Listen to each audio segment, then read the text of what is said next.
Okay, take 3. The first one, I touched my face right away. So see, I touched my face. The second one, I started coughing. I showed you my door. We replaced the door with old paneling. I'm not even going to show you right now. It's no big deal. What I wanted to talk to you about today was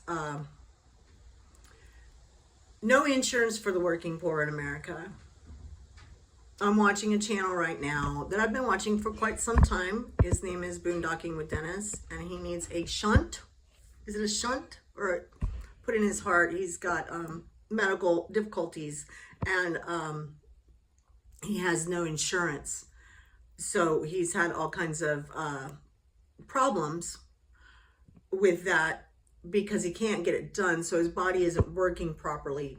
So he's in a rehabilitation place right now. And luckily he has a good following. Lovely, seems to be lovely people that really like him. He has visitors. He has people giving him cash, helping him out.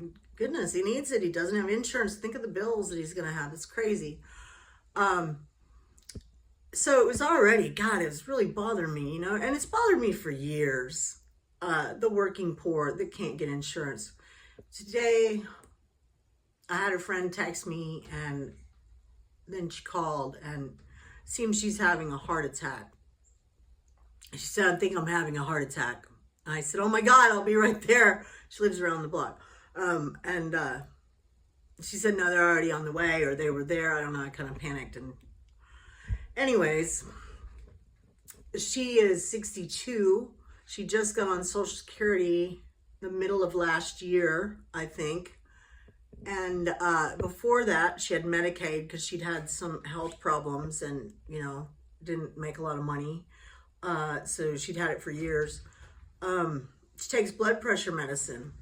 And when she got on Social Security, after a couple months, they told her they were going to drop her insurance because she makes $5 too much a month. So she is trying to do all kinds of side hustles to get along. And I think it was a couple months ago, I was talking to her, and she was on her last pills and wasn't getting any more. And it's not a couple months later. And look at this. This is crazy. We are in America. You know, that's just awful. That's just awful that you cannot have simple blood pressure medication. Keith takes a couple different blood pressure medications. And if he couldn't take those, he would probably be dead. And you know, I'm not on any yet, but my time is coming, I'm sure. And there are a lot of us in this particular bracket.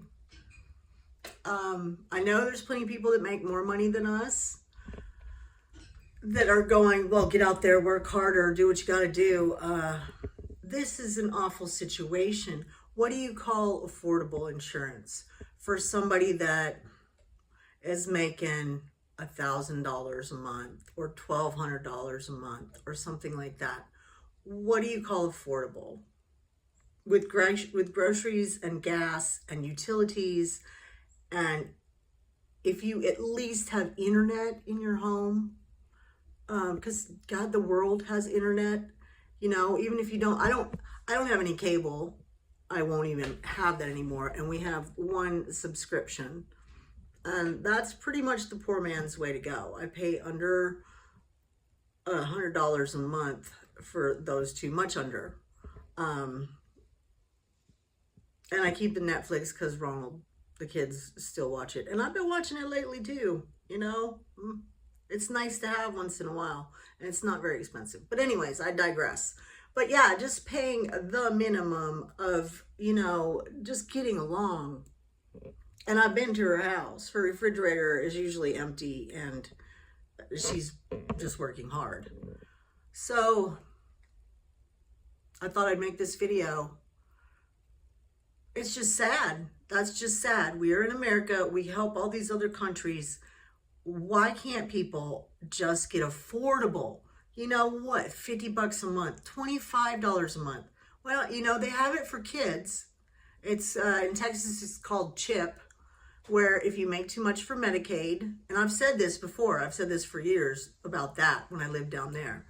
But if you make too much money to get Medicaid, you can get CHIP for your children. If if you're the company you work for or whatever is, doesn't help. And you pay a little bit, $20 for a doctor's visit or something like that. But you're insured for something like this, where it means your life, and as simple as a pill. As simple as a pill. How many pills do people throw away every year? Because they're out of date or whatever. There has to be a solution to this. There has to be.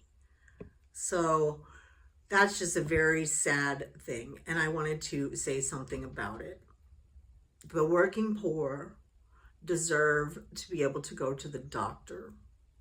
I had a friend who I worked with at a sewing factory in Texas, and she started getting flaky skin. First, she said she was having, she was constipated, and then she started having flaky skin, and then she started getting really flaky skin. I mean, it was crazy. And she finally went to a clinic, and she had cancer. When she finally went, y'all, and she had gone to the emergency room. Anyways, the whole thing is, this is ridiculous. We should be better than this. We should be better than this. Everybody should have insurance. And that's all. That's all I got to say. I could ramble on. I'm not gonna. I got things to do outside. I was cutting some wood. It's a beautiful day. We do live in a wonderful country, but this is one thing that needs to be addressed, is the working poor, the people that are working at 2 and 3 different jobs, sometimes under the table, sometimes not, because they're trying to get along. It's not because they wouldn't report it if it was okay to report it. It's because they can't. It's because they can't. So that's all I got to say. It's just sad and shame on us. Y'all take it easy.